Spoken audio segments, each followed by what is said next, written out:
সবাই করা মুরগির মতো ছটফট শুরু করে দেয়।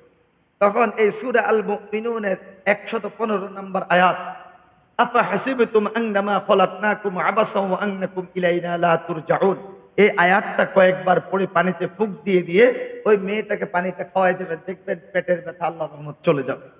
যাই হোক, সূরা আল মুমিনুন এই সূরাটির আমি যে 11টি আয়াত তেলাওয়াত করেছি, রাসূল করিম সাল্লাল্লাহু আলাইহি ওয়াসাল্লামের মাক্কি জীবনের ঠিক মাঝামাঝি পর্যায়ে এই আয়াতগুলো নাজিল হয়েছে। ওমর ফারুক রাদিয়াল্লাহু তাআলা আনহু তখন মুসলমান।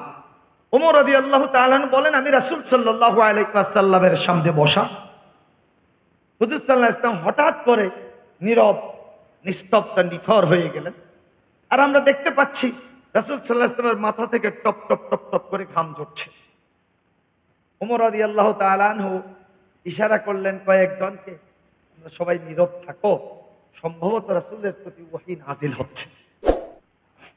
কিছুক্ষণ পর রাসূল সাল্লাল্লাহু আলাইহি ওয়াসাল্লাম স্বাভাবিক হয়ে গেলেন, হয়ে এরপর বললেন, ও আমার সাহাবীরা, এই মাত্র আমার উপর 11টি আয়াত কারীমা নাজিল হলো, যারা এই 11টি আয়াতের মধ্যে যে 7টি গুণাবলী আছে, সেই 7টি গুণাবলীর আলোকে নিজের জীবনটাকে সাজাতে পারবে, তার হবে জান্নাতুল ফেরদাউসের মেহমান।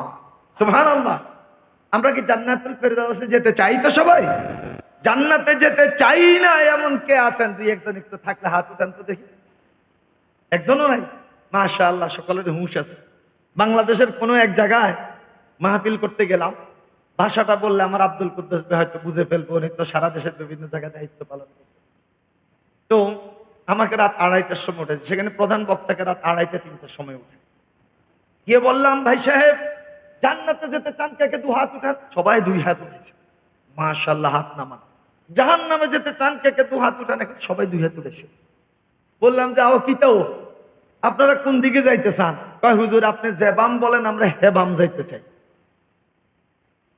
কিন্তু আলহামদুলিল্লাহ, বরগুনার মানুষ এত অ্যালার্ট, আসলে অ্যালার্ট তো হবেই, কারণ আপনাদের বৃহত্তর বরিশাল সারসিনার দরবার, বৃহত্তর বরিশাল চরমনাইর দরবার, বৃহত্তর বরিশাল কায়েত শাহ হুজুরের দরবার নেসারাবাদ, এবং এই বরিশাল আবাদ করেছেন কোরআনের পাখি আল্লামা দেলোয়ার হোসেন সাঈদী, তাও আপনাদের বৃহত্তর বরিশালের কৃতি সন্তান।